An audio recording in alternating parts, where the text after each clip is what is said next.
Welcome to The Pictures Get Smaller. My name is Adam O'Conaghy, and I'm the producer of this show. The things you'll hear over the next 50 minutes or so represent the views of The Pictures Get Smaller and the people making them. All opinions and quotations in no way represent River West Radio and are the sole responsibility of the producer, guests, and callers. River West Radio is not liable for any legal issues arising from the content of this program. So good evening and welcome to The Pictures Get Smaller. Again, I'm Adam O'Conaghy and I'm joined by usual suspects JJ Birch and Paul Gagliardi, as well as special guest Jacob Glicklick, who's the producer and host of The Size of Thoughts, another program on River West Radio that focuses on topics related to the research and interests of students in UVM's history graduate program. The Size of Thoughts may be heard every Tuesday at 7. With last week's presidential election still lingering in our minds, we here at The Pictures Get Smaller decided to turn our attention to politically oriented films and television series this evening. That is, the pockets of pop culture concerned with politicians, political issues, and the American political process, however serious-minded or satirical they might be. And on that note, let me begin by saying that if you were displeased with the results of last week's election, don't blame me, I voted for Kodos. JJ, Paul, and Jacob, how about the rest of you? Were you supporters of Kang or Kodos in last week's big brouhaha? Well, ever since I was a young boy, I dreamed of being a baseball, and it doesn't matter which way you vote, your planet's doomed anyway. So Doomed. Doomed. Yes, should we continue amusing ourselves with quotations? For those of you who aren't aware of our silliness, we're referencing an old Treehouse of Horror episode of The Simpsons that was aired in 1996, I believe. Yeah, for the Clinton Gore round. Dole. Clinton Dole. Clinton Dole, yes. And in that episode, space mutants came to planet Earth, kidnapped Clinton and Dole, replaced them with alien surrogates Kang and Kodos, and they then enslaved the human race by winning the election in a two-party system because you had to vote for one of them, either Kang or Kodos. Yeah, Yes. I think the interesting prelude for this, or planning for this talk of it, that I mean a lot of the discussion of like satire and comedy is politically relevant and directly politically engaged. I mean, games like The Simpsons and Saturday Night Live, and I mean, which are in differing ways sketch shows. I mean, especially with Treehouse of Horror. I mean, lends itself to I think a very funny joke, but also I mean there's a very short segment, which seems like one of the things that like a shift of cinema and visual experience of politics that there's I think a diminishing of actually engaging at length in a sort of immediately contentious or charged fashion on it. I mean it seems that there's less of a sustained critique over a longer duration of time in a text, like with the rise of Saturday Night Live. Or partly, or even just that. I mean, those become the sort of like is best examples, and also even Parks and Recreation. I mean, those, but in all cases, I mean, they're comedies, and also comedies where the the punch or impact lends itself to kind of like short segments. I mean, it seems that comedy is the critique. Drama doesn't necessarily have the level of critique you're saying, or partly, or even that, or drama now tends not to engage into like or pull some of the punches, or to not engage in the same sense. I mean, like context of like the film Bananas, for instance, things in Prelude. I mean, it seems that it's useful partly in making its points and its exaggeration and its satire in the context of things that were happening at the time around them, whereas now it seems that there's less focus, less ability by contemporary, at least American cinema, to actually exaggerate or critique things that are happening now. It's still adept at doing things in years or generations in the past. But it just seems that I mean, so many things that are like worthy of satire that are already so hyper exaggerated. Doesn't seem that movies are connecting with or like aiming full targets as much. Okay, so your general contention then is that previously films could be more topical, and now that level of topical satire, topical critique of politics falls into the realm of television instead of cinematic representations. Yeah, I would agree with that, and I also think that that has to do with the incessant news cycle that we're constantly Sure. living in. So nothing stays fresh in our minds anymore, and it might. So I feel like as a culture, we need to distance ourselves from something to know if it's really going to be politically relevant in the future or not, something that seems super important today. Yeah. Let's say the Petraeus affair, that is like what everyone's talking about. Is that going to, could that be made into a film? Is it going to have this heavy hitting repercussion to our culture of, Yeah. our military culture? I don't know. And another thing too that Jacob, I think, kind of mentioned was I think comedy is really a lot more relatable to a broader audience than a drama is. Sure. And so I think that also is why we see more political comedies like in, SNL or Parks and Rec, or I think it just has a wider draw. Maybe part of that is the time span makes it accessible. Right, like and it's a short. 10-minute Well, because clip we or all a have 25-minute short episode. attention spans, exactly. Or for people who aren't necessarily super politically inclined, Right. they might be more willing to tolerate a shorter like commentary on a political issue or a politician than not. But yeah, and getting back to that issue or that, the event around the Petraeus resignation, maybe there could be a film out of that years from now, but we can only respond to the tidbits, and so I'm sure this week's Saturday Night Live will satirize it. Maybe it did last week already as well. I don't know. Remember when it came out. I know Twitter was all abuzz with the biography names. So I mean, and then you have that too. You have like these other media outlets like Twitter and Facebook that just explode for. I mean, there's the Coney 2012 thing too that was like all over the place, and now that's gone, and so. So we have these bursts that will need to be archived, and so historians can look back and wonder what do we all care about in 2012 and 2011.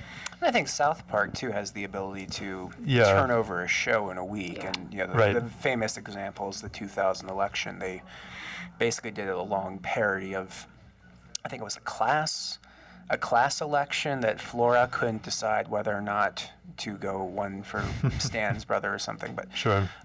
there's I think the Twitter point and Facebook and the instantaneous news cycle, it's comedy then is the easiest approach to comment on the political situation, whereas I think drama, and that's not entirely accurate, but I think in some ways drama, it's the long. It's easiest for current events. Sure. Maybe now in hindsight we can assess things. I mean, there's still as recently as 10 years ago there were comedies being made about Richard Nixon. There's a film called Dick with Michelle Williams and Kirsten Dunst, I believe, and just seems like completely irrelevant. I mean, Nixon's dead. I mean, what are we supposed to do with a film like that? I'm not really sure how hard hitting these Wallow in hitting the safe targets in part. I mean, it seems that there's also, I guess, depends on what we define as political, or, I mean, but if concerned with like the operations of power. I mean, I'd say in that sense, like all films, all television shows are political in some form, but they're just mostly sort of passively political. They're mostly non-challenging. They don't center around bringing up a awareness of or critique of politics, which. I don't know, that kind of seems like it's leaving off a fair bit of potential, and I mean, it seems that there's also something that as a culture that we miss by not being able to see.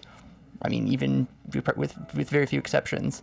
I mean, Iraq War in our cinema, the sort of the scandals and turmoils of national government, in the things that we watch. Apart from, Simpsons, Saturday Night Live, also the Daily Show and Colbert Report that seem to perhaps emerge partly to fill that gap of being able to engage, very directly and exaggerate and. But it's still relatively partial engagement, considering what things are depicted or are recapped in American news outlets versus news outlets abroad, right? Like, there's a lack of graphic depictions, a lack of sort of sugarcoating certain developments, and so maybe our satirical sources respond to that gap, that absence, but then also they can only do so much because perhaps that information simply isn't available. Yeah, and it seems that it's also, useful in some ways to contrast, with the British example of like The Thick of It, and then the film version, In the Loop, which were both, I think, more immediate reactions. Thick of It as well is. Could you describe that text for us? I don't think all of us know. Sort of like The Office as applied to British Parliament and cabinet level positions, and sort of the absurdity depicting of the New Labour spin-focused effort to quickly rush to avoid scandal. Find out later in a given episode that their efforts have actually created more of a problem that would have existed already, continuing rushing in terms of that, building up absurdities, building up challenge of their ego of all people involved, and then at various parts, complaining about how the population is so distrusting of politicians. And it seems it covers some sort of similar ground, some things talking about. But the main difference is that it's more sustained. That it plays enormous attention to continuity and an enormous amount of attention to building up minor recurring characters and the sense of the world, and also that it does. The trajectory of the show and the shifts of major plot arcs and who's in power and who's not have followed the transitions of most recent UK election. So in that sense, feels like it's a way to be very self-renewing show. To be more, and also just more plugged into what's contemporary with the political scene. And it seems that the nearest U.S. equivalent for that, Parks and Recreations, deals with it both at a much more local level of government, and also in what becomes, I think, a friendlier and much less cynical approach. Perhaps, yeah. I'm glad you brought up Parks and Rec, but maybe we can table it just for a few minutes, because I wanted to get back just to this issue of satire, since we kind of just started going off into more serious critiques of the possibilities and limitations of satire.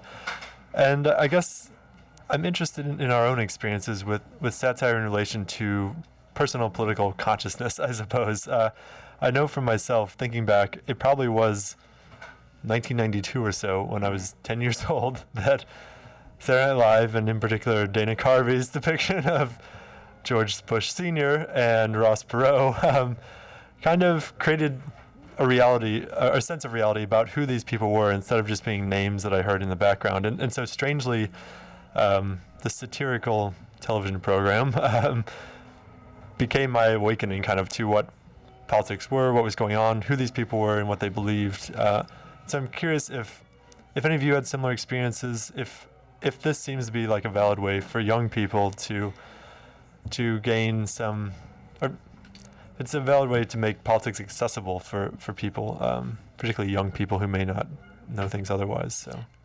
Yeah, I think it's a totally valid way. I had a similar experience, especially with, I wasn't, I remember Dana Carvey, Ross Perot, and George Bush the first, but I really remember like comedians with Clinton and the I Didn't Inhale thing, and I remember that like that just like or playing a saxophone, right? yeah, and so that was what I remembered, and I remember thinking, and this was going against what my family's political beliefs were at the time. I grew up in a really conservative household, so the fact that I was like finding myself being like, no, he seems like a normal guy, like this seems like a good option, and like that was blasphemy. And so that definitely like kind of listening to him, and that he was such a huge part of the pop culture conversation that was going on at that time.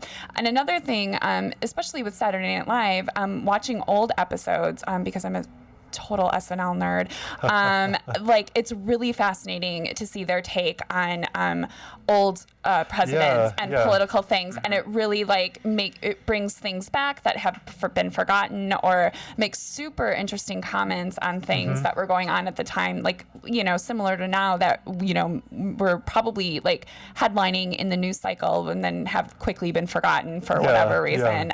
So I find that really interesting, and that it's a really great time capsule for American history and American politics. Right. Yeah, I like that a sense, and with 92, I remember when the election was going on, Saturday Night Live aired one of their annual specials, but it was the first time I encountered it, where it was a clip show of political spoofs. And so here, me at 10 is like learning about sort of Jimmy Carter. Right. And Dan Aykroyd depicting Jimmy Carter like doing his weekly radio show and talking down someone in the 70s who was on LSD or something. Yeah. And that's like a sense of the public's perception of him. Yeah. I actually had a different experience growing up because I remember the '88 election, and that was my first introduction to Saturday Night Live. But my grandma used to let me watch Johnny Carson.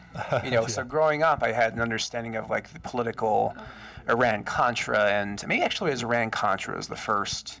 Yeah. Really dating myself now, but Iran-Contra was like the first political event that I understood, and I kind of my introduction to it was through SNL, because I kind of remember the skit with Ronald Reagan, being like a master manipulator, and of course he's always doing the well, golly gee. Oh yeah. But then he turned into like some sort of fascist super dictator when someone left the room. But yeah, that was also in the SNL was it? show Yeah, that I saw. Yeah. So I think SNL is really fascinating, and also you get a pulse of what the general consensus is about a topic. Or I mean, a SNL is person. like most relevant when there's something interesting going on politically, right? I mean, Right. in non-election years, it's really hit or miss, even more so than normal. Yeah. Right. Or even with the whole, this is recent, the whole Sarah Palin thing. Like Yeah. that was huge. That Yeah. was huge for SNL. That was huge for Sarah Palin. That was huge for Tina Fey. So And I can that- imagine some kid like what we're talking about, a 10-year-old watching the 2008 Saturday Night Live coverage of the Right. election and again, learning sort of something about what these people represent. But I think for me, I was always a history buff, so I had an understanding of what Carter's presidency was and what Nixon's presidency was. But I started watching the old SNLs, and I think MTV used to show them. Yeah, they did. They did. VH1 or MTV, yep, it right? was MTV, yeah. And so it actually became like a weird sort of history lesson, because I could kind of decode what the joke was about Chevy Chase as Gerald Ford falling Right. down. Like, okay, there's something here that is emblematic of Ford's presidency, and what is that? But yeah. And even that joke was recycled in an episode of That 70s Show within the last 10 years or so. That The Gerald Ford falling yeah, down. yeah. He was supposed to appear at their high school, and so now there's this like referential. Like when everyone thinks of Gerald Ford, he's Yeah. just this clumsy oaf. Yeah. That's it. Like on The Simpsons, when he appears after, I think it's an episode where he appears. George Bush Yeah, moves right, across the Bush, street, yeah. clashes with Homer Simpson, Right. and then Gerald Ford moves Moves in in, yeah. to Yeah. invite Homer to watch football and drink beer and eat nachos. Yes. Yeah. Yeah. So the satirical images linger, right? Almost longer than the actual policies of some of these Sure, presidents in a sure. weird sort of way. I think everybody still does a bad Richard Nixon impression. Oh yeah. So Yeah, it's the easiest thing to do, I guess. So with that in mind, then, how do we assess this sort of satire, like that of Saturday Night Live, that of, say, The Simpsons? Is it actually substantive or is it superficial? I mean, can it be both? I mean, what's being critiqued? Is it with these types of texts? Yeah.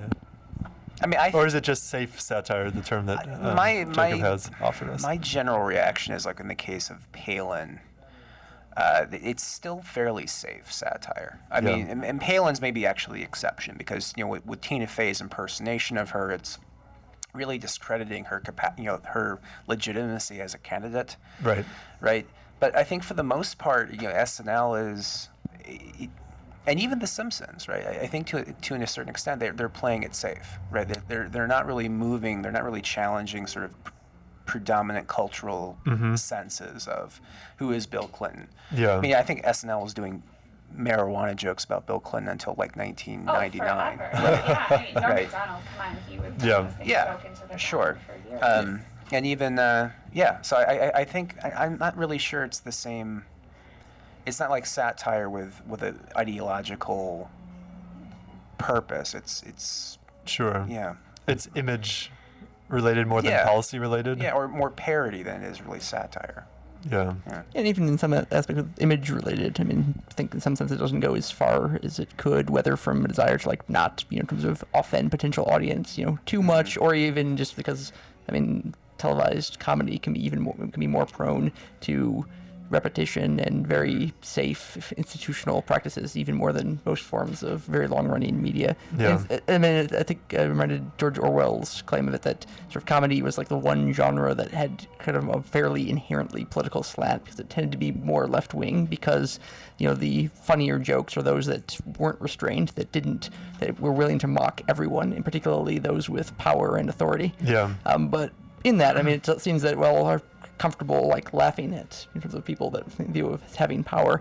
It's I think it tends to be for some issues of image or problems with in terms of with surface level manipulations, or the bumbling Gerald Ford, or the Richard Nixon, and I guess not going as far or as intensely as just a takedown as I think, well, certainly you could, or that in terms of would deserve, or even that just in terms of the public record provides the potential arsenal for.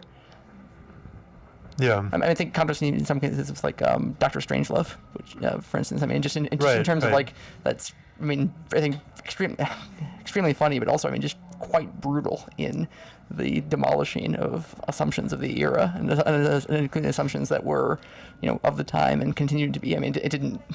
I mean, it's in the midst of the Cold War militarism, so it didn't, end it or even seriously undercut it. But it seems that it does mean more, or at least means something different at the. Maybe that's something we can get into, and particularly with Dr. Strangelove, since it's cited as one of the greatest satires of all time. Is what is it that makes a good or a sharp political satire, one that actually is cutting and incisive, and it doesn't just skim the surface of things? Do we have any personal example? I mean, yeah, as you were saying, Dr. Strangelove gets into the whole absurdity of the Cold War, right? That there's people in communication and it's just sort of a game back and forth, and there's all sorts of ridiculous people who have high levels of control over the lives of others, the fate of the world. In no small part. Are we limiting this conversation to film? No, film or television. I'm sorry. So can. So I again, can't use are there examples? Oh, actually, yeah. Or Twain and. Yeah, Twain and Swift are certainly. Swift, yeah. Go ahead. Although Modest Proposal again is, and I guess this is another tricky issue that I'd asked us to think about coming into this discussion. It's the distinction between the political and the ideological, and. Is, say, Jonathan Swift's A Modest Proposal, is it political, or is it simply ideological and talking about the absurdity of this situation? For me, I feel like political might have to reference to some sort of process of governing, whether the individuals, the policies, the structures themselves. Well, I was thinking about that, but then even is Dr. Strangelove political? Because it's more kind of an indictment of the two contrasting ideologies. I mean, yes, there's a political, but it does have a dysfunction of the chain of command. It's addressing the structure, I would say. I guess I'm not sure the distinction between political in terms of like policy or acts or even sort of structures, and then I guess ideology is the larger context or what drives them. I mean, it seems like it's in terms of drawn together, which Dr. Strangelove, the specific individuals and ranks involved are, to some extent incidental, because it's the mentality that is being exaggerated and criticized and made hilarious. But it's also born too. Since much of, particularly in the case of it, is a matter of the chain of command and propriety and structures of government. Don't fight. Can't fight here, gentlemen. This is the war room. That works as a joke and as a moment. Because that's a sense of cognitive dissonance that many politicians have. Yeah, because we assume something about how, and we sort of recognize something in terms of like how policies are made and the spaces that they're made and the disconnect and particularly. I think also, the fact that it's kind of like absurd and sort of ridiculous, but also that it has a internal logic, that it is recognizable. just like as with much of the Onion's great British things, they're, in terms of ridiculous and absurd of it, but they're also true in an essential way. It's like they capture something that can, that is saying, in terms of straightforwardly, as with, I think, the most recent one, millions without power following election. Yes. That's... it's in terms of it's accurate, and it's in that case the fact of saying it sort of transparently and juxtaposing context with Hurricane Sandy of it that makes it sort of humor, but I think partly becomes a painful humor because it's is broadly reflective. Sure. I think satire has to reveal a truth. In like you said, something that's obscured something by that's obscure and rhetoric, political rhetoric. Something that's going to, when you pull away the skin, I think it's why the Onion's title is so great. That it reveals something painful, right? Which I think the Onion's at its, even though I love Joe Biden and I love the persona of Onion Joe Biden, it's not really satire to me.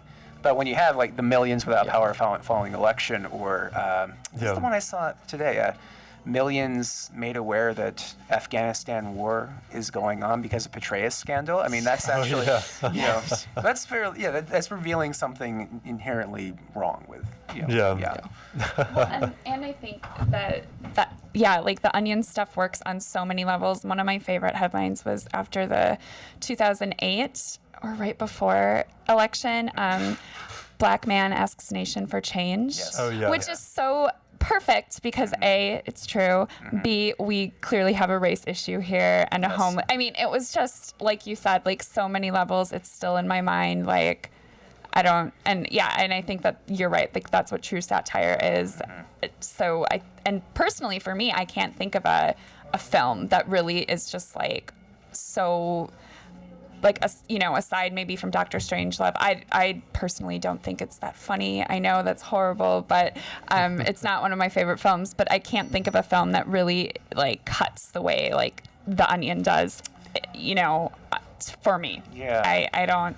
I mean, for me, I guess there are some films, like something like Election certainly has its moments. We talked about that Alexander Payne's film from 1999, which revolved. Part of the crux of it was revolving on a student election, and the issue was the teacher discarded ballots for one of the students who had, again, it eerily predicted the 2000 election in a weird sort of way. But the teacher also teaches civics, I believe. And he lectures on the democratic process, and to the student he's trying to coerce into running for president, and he has to be like apples or oranges, and he draws two identical circles and said, you can choose between these, that's democracy, and he means it is the greatest thing in the world. Would you consider Bob Roberts to be satirical in the same? Yeah, I forgot it's one I haven't seen in quite a while. But yeah, Bob Roberts is Tim Robbins playing a conservative politician who's who a folk singer. Yeah. Who was parodies of Bob Dylan songs. Yes. Yeah. I mean, I think we can certainly come up with some examples and. But is that again like with Bob Roberts? Like, is that?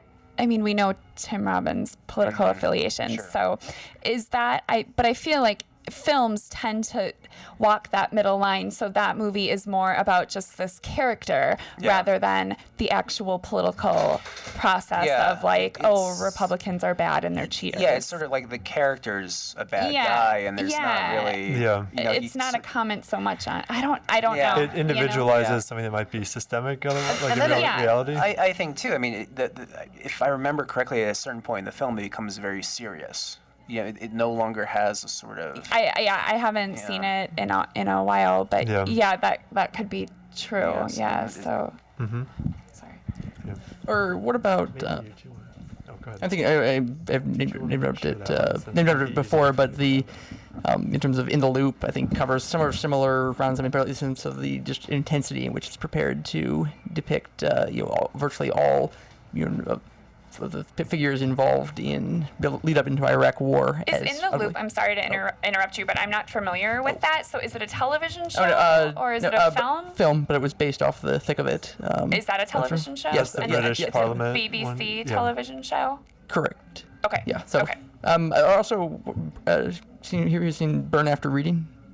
I have not seen that. The Coen Brothers film. Yeah. Yes, I have seen that. Okay, I know that one was not hugely critically liked, but I don't know. It seemed that it partly seem really not something that seemed nothing to do really with politics. I mean, in the tendency of all the characters to imagine themselves as more important they are, and in the so that would be like a satire on like the political process in general, even though it's not really an overtly political film. Correct? Well, I haven't seen it in a while, but I know it's like there's a disc and right. Is that? In terms of in terms of people at Jim come into possession of CIA information, which is not actually particularly crucial, but tend to believe it is. So I think in part, I mean, a satire of like intelligence concepts. In the last scene where they realized that they said, "What have we learned? What have we learned not to do this again? And if only we knew what it was that we had done." I mean, I don't know. Coming out like partly in 2008. I mean, and insofar as the questions of intelligence, misjudgments, and I see at least implications and lead into Iraq War and sort of American hubris, American centrality, tendency of government to act at cross purposes and to, and to sort of conflate and over complexify things past the point of actual like human sanity. So there's something about a degree of excessiveness that might characterize some of these effective political satires, perhaps. And all that, if it's doesn't seem as like excessive or in terms of surreal on some level, then it's just a exceptionally grim, even dystopian fable about lives destroyed. But if that's happening in a way that is in itself sort of more enjoyable to watch the process of it, I mean, even if it's, as with Coen's film, sort of becomes a dark comedy in which a number of sympathetic characters are killed rather abruptly, it's still enjoyable because seeing the dysfunction flown out is amusing or entertaining as opposed to wrenching. Okay. Another maybe similar option that I was thinking of that came up is A Face in the Crowd, which we sort of began this conversation by glancing over a list compiled by the AV Club about political films that, again, stretch the gamut from serious-minded to satire. And A Face in the Crowd is an interesting choice because it's Elia Kazan directing Andy Griffith in his most dislikable role as a populist singer who rises to fame and power through sort of underhanded means. And he uses that clout to throw himself behind various politicians. And it's fascinating both for that narrative, but then also just the backdrop with someone like Kazan, who is long ostracized from Hollywood for naming names during the persecution of supposed communists in Hollywood, and yet he made all of these sort of, very class-oriented films On the Waterfront, Streetcar Named Desire, A Face in the Crowd. So it's very bizarre, like his career. I suppose that's kind of an aside, in my mind, getting more into ideological rather than purely political realm. But with A Face in the Crowd, we see this underhandedness coloring all sorts of political deals and machinations. Maybe we can look at a more optimistic example, one that we've been talking about privately a lot, Parks and Recreation, which is, I think, kind of unique show in the way that it depicts politics. So I know that all of you had some thoughts to say about Parks and Recreation. Anyone want to jump in with that series? Sure. I love the show for various reasons. One, it's great. I love all the characters are fabulous, and there's a really great female characters. Leslie Knope and Ann Perkins have a fabulous friendship, and I love it. The feminist in me wants to hang out with them all the time. And number two, it's really I think one of the most patriotic things I have ever seen in my life. Leslie just loves her city, loves her country, and knows she has to work with in a ridiculous system, but she does it, and it's really it's often about her not fighting the system, but working with the system, but still kind of sometimes fighting it, but using its own, and so I think it's a really great microcosm of the actual political process, and that it's not always easy to, it's not easy to get things done, as is witnessed in the first 2 seasons where they're trying to get the park built. Yeah. You know, and so I love it, and it like restores my faith in humanity every time I watch it, which is silly because it's like the stump, but it's so heartwarming and great, and oh my gosh, I love it. Also, in that praise of it, or the view that it improved drastically after the first season. Am I of that view? I mean, I did, but the first season I think is still solid. Actually. I enjoyed the first season. I mean, obviously, because this was back in the day when I would like watch things live, so I would like make time to watch it, and I do think it got better, but I don't think the first season is like anything to like scoff at. I thought it was. Yeah, I agree with that. Yeah. I mean, I think one thing, going back to JJ's earlier comment about working with the political system, if we look at just the sort of long thread conflicts in each particular season, like the first season, the show begins with this local citizen bringing a petition to get a giant pit filled in and made into a park. And so the first season and a half really involves trying to fill it in and going through all the, fighting the funds to do this project and all sorts of things. Later seasons, and this is perhaps most relevant, last season was about Leslie Knope running for city council. And for me, it was a very sharp satire of the political process, particularly the road to getting elected. So maybe for those of you who've seen that season, we can talk about all the things that happen in that season and how that speaks to the maybe American political system. Yeah, I'm really. Can I just say I think the first season's really underrated. Yeah. So I'll just get that out of the way. But no, I think echoing what JJ just said, it's generally a very positive portrayal of government and politics, even though they're in the fourth season the character played by, he's the son of the candy magnate, and I can't think of it. Bobby Newport. Bobby Newport, right? Yes. Is like that's probably the most satirical character. Yeah. The town is home to this Sweetums, a corn syrup factory. It's like Willy Wonka from the Midwest. They produce lots and lots of sweet, delicious goods made out of sugar and corn syrup, essentially. Yes. So there's this constant, that's another part of the satire is that this fourth town most that suffers from obese city in the country also produces the very products that make people obese. And the son of the founder, the owner of that company, is running against Leslie Knope, our dutiful public servant, for the role of city council. And during the election process, or during the season, we see their election campaigns sort of battling it out. Sorry, I was just filling in context. You were going. It seems, interesting about the way the show deals, in terms of with politics as a whole, or both operation of government as well as the news cycle and the way that characters comment on and become involved with different things of public notice.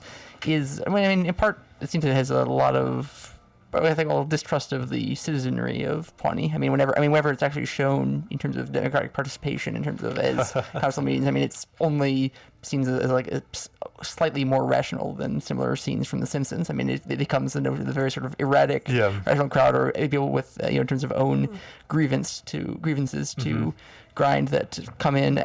If you've been to any city council meeting, that's really actually similar. I used to, I used to be really active in my neighborhood, and just on a really small scale. And so I think it's actually really great that the first episode we set up that she does take Ann Perkins, who was the citizen, and uses her idea. And throughout the series, Leslie loves the town meetings, loves doing them, and loves getting feedback. So it emphasizes citizen involvement in government. It's more like a comedic. Obviously, it's a comedy, so I think it's done for comedic. That's it's also your point in terms of with Leslie Knope's.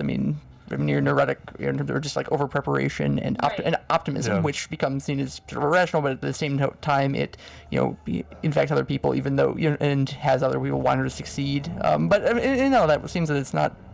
Dealing, I guess, with ideology in any particular ground. It's the vision of government in terms of as appealing because it's a group of people who are friends, or at least friendly in different ways. So because of that, even in terms of Ron Swanson, in terms of hardcore libertarian, will in the end, when chips are down, despite his rooting for government to to fail entirely, will be there for Leslie and others as friends. So so in that context, it seems in some cases to trace somewhat similar grounds. With the West Wing as a vision of government is, not in terms of driven by like political party or party structures or ideology or conviction or even connection with citizenry or selection of that. Personality driven. It's a question of a set of personalities that work well together and can accomplish things. With West Wing, it seems much more for the somewhat grandiose speeches, and there is a bit more of a core of like what kinds of things should government stand for, and it also deals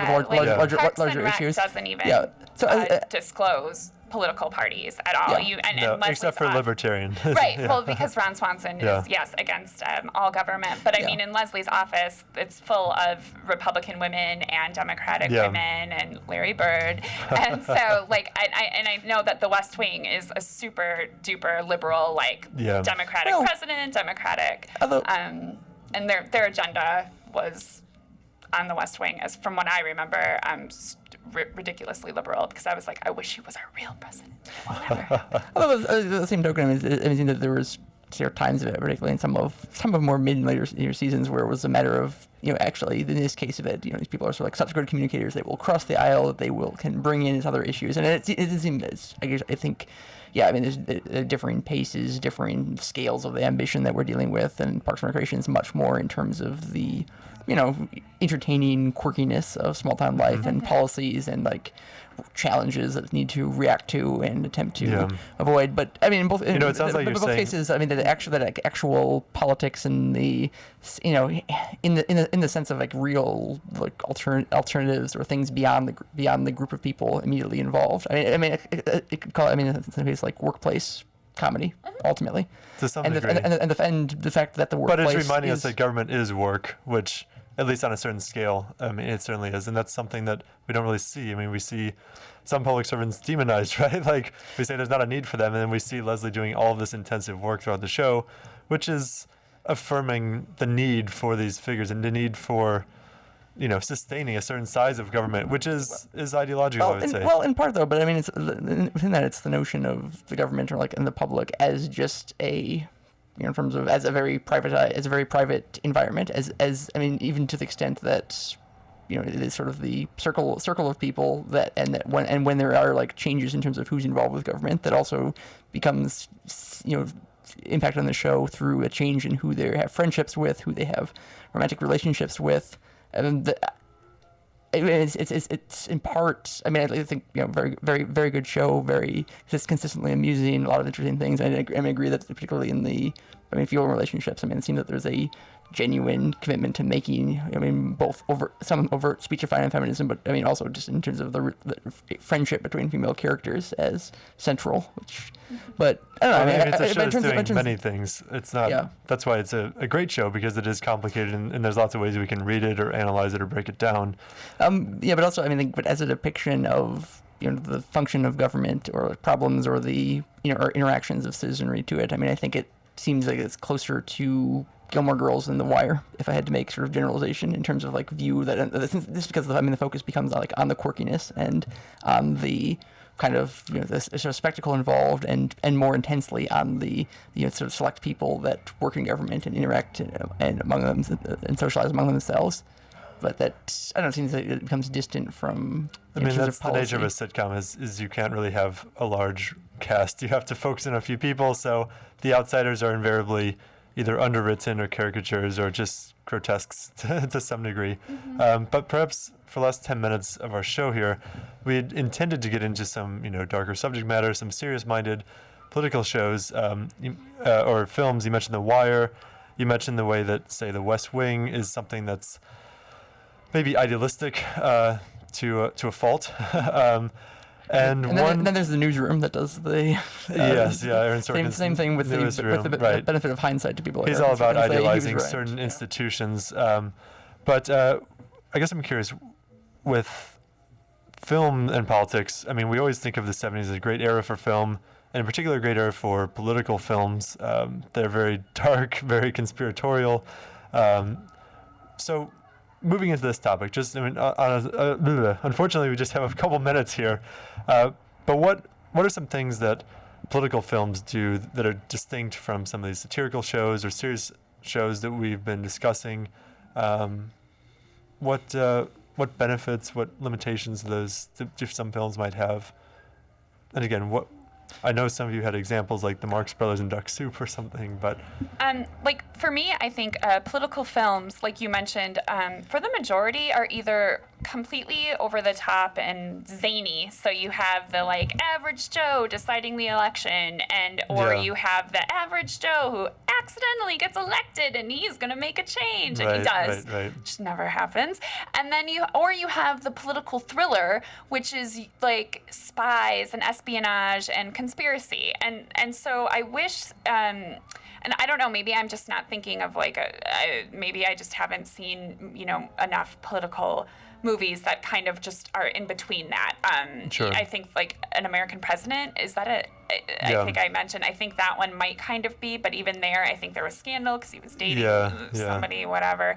And so I think, and it doesn't have to be about the president. We could do a movie about local government, I don't know. So it seems, and I think that's why, I like Parks and Rec so much, because it does like walk that fine line, and it's not overtly like political. It's not overtly Democratic or it's just kind of like there, and it does what I think a political film should do, is which you want to like go USA or restore some type of like feeling of patriotism, or and it would be interesting to look at actually, and I know this is going off topic, but political films from other countries and see how those work in that society. And I'm not familiar with any, so I'm not going to even try to drop that. But as a quick aside, we probably won't be getting into documentaries much, but obviously there's very overtly political documentaries, but then some that are just depicting the process, right, of getting elected, of running country or whatever.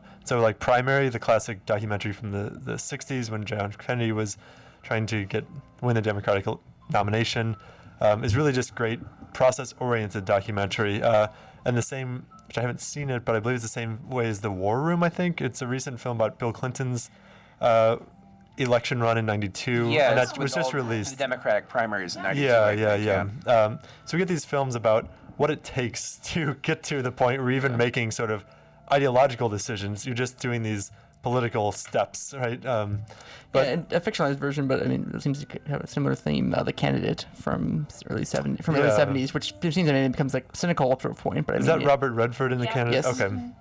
And I don't know. I mean, I think that he's able to capture partly. I mean, that the structure of it involved. It's not just a matter of the individual foibles and quirks or like virtues or villainy that cause it to fail. I mean, that's for me that in contrast with like Ides of March, seemed to fall down a bit flat because it ultimately was too much about the quirks of individuals involved. So that was clearly in reaction to like disappointment after some of the consequences of Obama presidency, but wasn't able to carry the force of that, terribly stronger, or to show that any of the political maneuvering had like consequences in, real lives of real people to an extent. So in the 70s, you mentioned like political thriller, which I think it does get, in a period developed to a pretty potent form, and in some of the best, 3 Days of the Condor, Parallax View, All President's Men, it does seem in part to capture a sense of having the world as both, conspiratorial, threatening not just of individuals but entire structures, and that the 70s film justifies a paranoid mindset, right? Like that's the sort of So and in that it was in touch with the both the politics and sort of class issues of the day. But the notion that politics and decision making government might be both incredibly important, but also a situation where individuals virtually hopeless against. Seems like I think captures important truth. Paul, you were going to. I was going to say, I think even going back to comedy and satire, I think there's this healthy this straddling between complete cynicism about the process and a plague on everyone's house. And sort of, I think especially in Western societies, going back to Swift and Shakespeare, and there's a real skepticism about the capacity of the people to lead themselves, right? And so you invite the paranoid, you invite the cynical, and at the same time, within all these texts, there's the people that doing the right thing and trying to.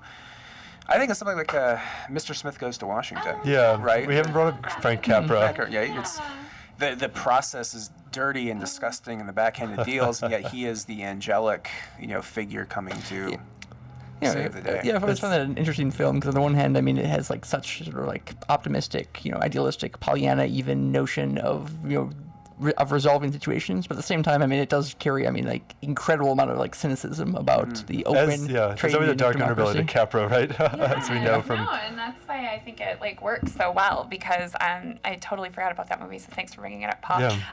But like that does that straddling that it's like there's not everything is always going to go your way. So, but he had heart and he just tried. Although I think he would have been like a pretty terrible politician if actually elected. I mean, if you look at what he was actually standing for and trying to do. I mean, I'd say a smarter system wouldn't have like shut him down openly with corruption, but would have just put him on a meaningless subcommittee where he can make symbolic things and have the belief of accomplishing things. But even if we're extending briefly, so we're assuming that Mr. Smith would be marginalized due to his idealism and his and even his honesty, and even just the values claims it stood for. But I mean, if we extend politics to the process of government, to the process of figuring it out, I mean, 12 Angry Men, for instance, as one of the stronger political movies, both because it's about a aspect of judicial system, but also because in the debate, in the 12 men in a room trying to figure out truth or trying to figure out if there's a reasonable ground for truth,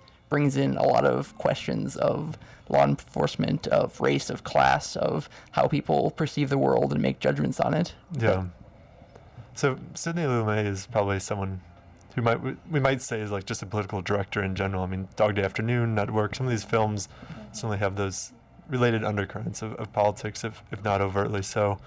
We're just about out of time. Maybe to end here, we could talk about maybe one political film that we each would like cling to or perhaps recommend. We always do sort of recommendations at the end of lots of shows. I feel like I can already guess what Jacob might recommend, but I mean, if we're talking in the context of day-to-day politics as they operate now, then I think In the Loop works a bit. If we're talking politics, like as a whole, or like consideration of capacity of people operating, I'd say like Shea or The Wind That Shakes the Barley. But I was guessing Parallax View, honestly. JJ. This is not going with anything that I've said all day about my straddling the views or feminism, but I really love the original Manchurian Candidate. Yes. I remember watching that, and then it was released in '62, and I watched it within the last 10 years, and I was just blown away by it. I couldn't believe it. Like Angela Lansbury, Frank Sinatra, like just the insane. It's just good. And it's really formally sophisticated. I rewatched it last night, actually. Oh, yeah? The original one? Have you seen the remake? I have seen the remake. And I think I saw it, again, close to when it came out, so I don't remember it too well. I don't have an interest in seeing the remake, but I really love, I just remember. John Frankenheimer is just really strong. Being blown away by it, although it's definitely a political conspiracy movie, but I love it. Yeah, it undermines our faith in government. It does. I'm going to say, since I'm a 30s guy, Duck Soup. Yes. Just I think I'm morally obligated to say Duck Soup, but also Preston Sturges's not the Great McGinty, obviously, but Hail the Conquering Hero from 1944, which I think is sort of reversed the Great McGinty, the capacity of smart people to do good things, and He's a good one for pointing out those types of absurdities. I'm a big fan of The Miracle of Morgan's Creek. It's a big film for my dissertation, and it also is vaguely political in the sense that it's exploiting this occurrence for political notoriety. Excellent choices. I would say again with mine, Alexander Payne's Election. I really love. It's it's a reduction of the American political system to the level of high school politics and all the pettiness that comes with that. But it's really spot on with its attentiveness to the manipulation of public images by the candidates, the way that they cite personal interactions with people while giving their speeches, just all the little details of how politicians operate are writ small, so to speak, in election. So thank you all for participating. Thanks again for Jacob for joining us this week. His other show, The Size of Thoughts, is on Tuesdays at 7. And we here at The Pictures Get Smaller we should actually have a show next week, despite being before the holiday. I think there will be some of us around chatting it up. The topic is undecided at this point, but we will be here, bringing you into Thanksgiving. Undecided is the topic. Ambivalence in film. Yes, ambivalence. All right. Have a good evening.